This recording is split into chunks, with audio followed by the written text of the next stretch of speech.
Hey guys, welcome to Safi Mixed.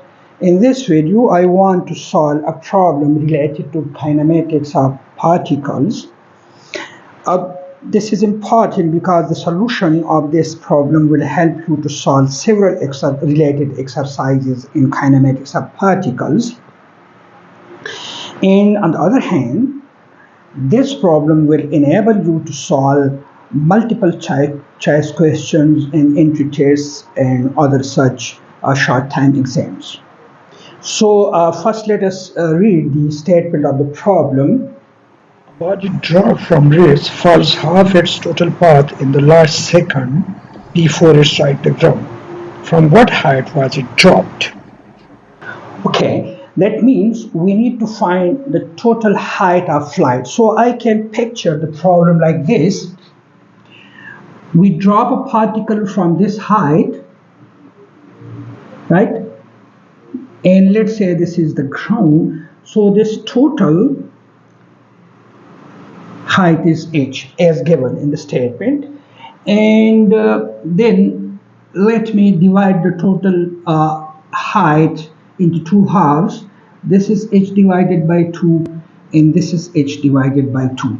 So in the statement it is said that in the last second of the flight, half of the distance is covered. So this distance is covered in t is equal to 1 second, t prime, let me call it t prime equal to 1 second.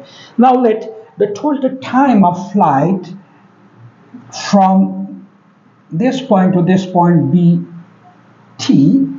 Then if this is the total time and this half of the distance is covered in 1 second, let me put the second word here as well, then obviously this half of the distance must be covered in a time t minus 1. The total time of flight is t. 1 second it covers the last half. In the last second it covers half of the distance. So obviously we have t minus 1 second for this half distance. This information will enable us to construct two equations. Now what do we see here? This is a free fall. So the equation of motion under gravity are applicable. That is, the height, I can write h, can be written as vit plus half gt squared. Okay, I call this equation 1. And similarly, for this half, we know the time is t minus 1. So I can write that distance h divided by 2. And obviously for this half, the initial velocity is the same as the initial velocity for the total height. So I can write this as vit plus half, vit minus 1. Let me correct this. Vit minus 1 because the time in this half is t minus 1 plus half g into t minus 1 whole square. I call this equation 2.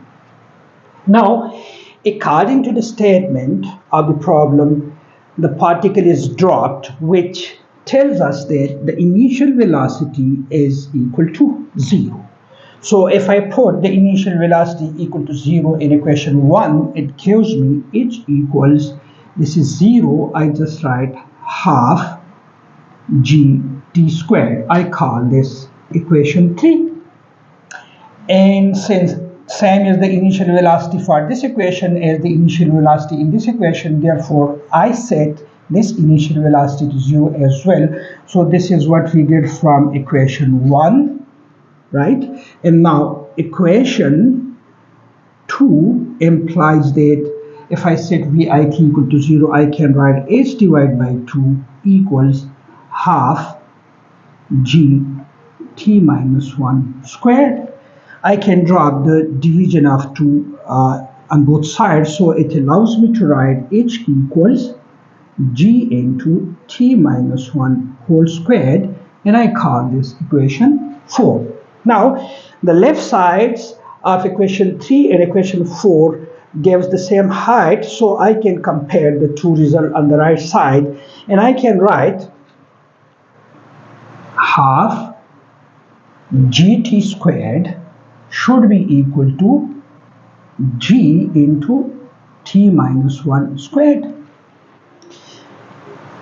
Or this side I can write, if I apply a minus b formula to expand this, I can write half gt squared equal g into t squared plus 1 minus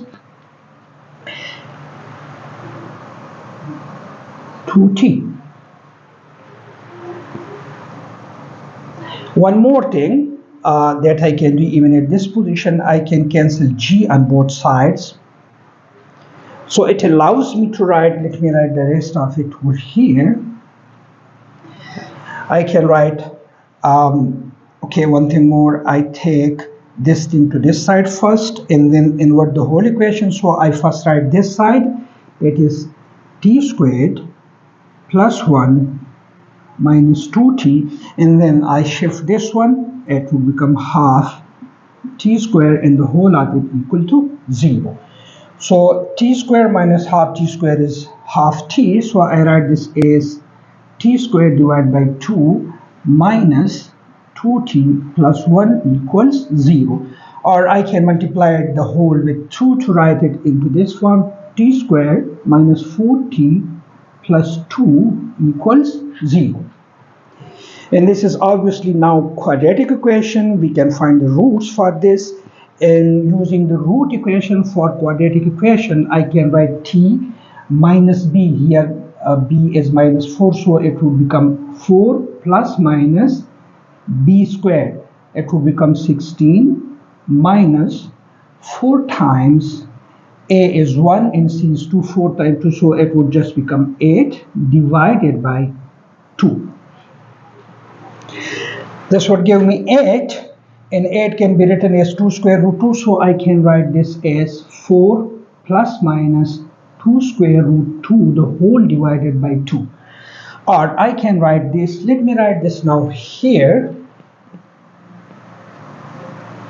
or I want to write this over here, no need to go there.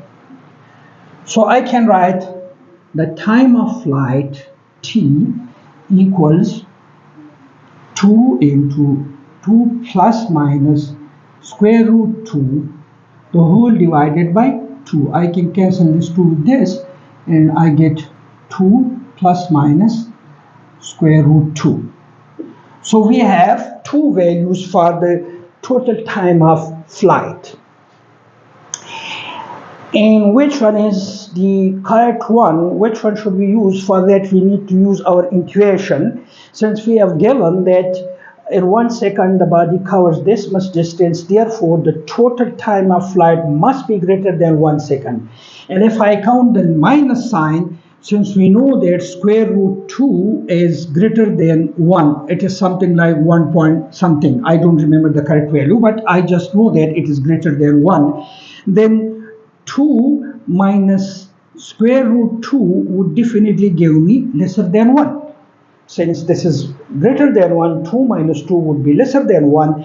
And counting the minus sign violates the assumption of the problem, which says that half of distance is covered in the last second. So that means the total time must be greater than 1 second. Therefore, we drop the choice of the negative sign. So that is no more related to our problem, and I can then switch to write the total time of flight equal to 2 plus square root 2. Once we know the total time of flight, we can use the equation number 1, which I rub out, which is H is equal to VIT plus half gt squared. So putting the values, and I will count g is equal to 10. For simplicity, this is 0, so it gives me half times 10 into 2 plus square root 2 whole squared. Now, you can use a calculator to find this value, or I can simplify this by using the arithmetic approach. I can write this as 5. So 5 times, and can write this as 4 plus 2 plus 4 square root 2. It gives me 6, or I can take, so I can simplify this, and uh, if I know, I will approximate the value of square root 2 to 1.2, because I don't remember the correct value. So then I can write 5 times 2 plus 2 is 6, plus it would become 4.2. If I count that square root 2 is 1.2, I don't remember the correct value, but I just want to guess this out. So I'll get 5 times 10.2, this is equal to 5 twos are 0 and 5 10. This is almost 51 meter. So the body is dropped from a height of 51 meter. Yeah, obviously very high climb or pole that is. So this way you solve the mechanical, so you solve the kinematic problems. You can use this. Now you can try this for yourself to solve this problem. If we say that 1/3 of the total height, h divided by 3, is covered in 1 second, in the last second of the flight. So now you use this approach by counting h by 3 in the last 1 second, and then you need to, then obviously this would be 2h divided by 3. Instead of h divided by 3, this height would be 2h divided by 3. And use this intuition that I used, or this procedure that I used to solve this problem. That is an exercise for you people. Similarly, you can change these distances, these options, and can solve the problem or the exercises uh, for enhancing your intuition, your understanding of the kinematics of particles. And thanks for watching.